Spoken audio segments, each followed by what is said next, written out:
বন্ধুগণ, দেশের পরিস্থিতি বহুতই খারাপ। সোনার দাম 1 লাখ টাকা হয়ে গেছে, দই খাবার পয়সা নেই। এই বাইরের ছেলেদের কাছ থেকে 100 টাকা করে নিয়ে এই দই নিয়ে আসা হয়েছে। গরমে থাকা যাচ্ছে না, ঘরে তো টিকতেই পারা যাচ্ছে না।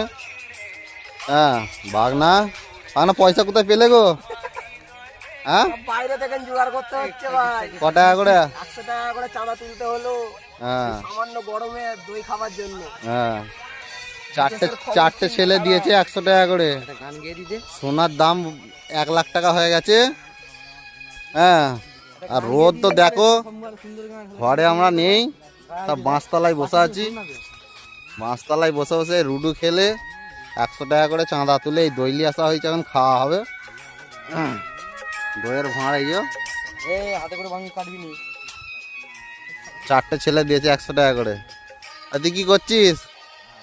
এই ছেলেটার বউ পাইলে যে এ পুকুরে ডুবে জান দেবে মনে হচ্ছে। হ্যাঁ, এই পুকুর পাড়ি বসে আছে, এই দেখো পচা পুকুরে গলায় ডুবে মরে মনে হচ্ছে।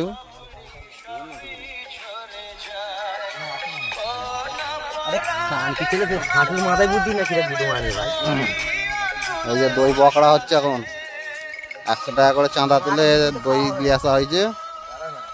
বাঁশবাগানে ঠান্ডা মৌসুম বসে বসে দই খাওয়া হবে।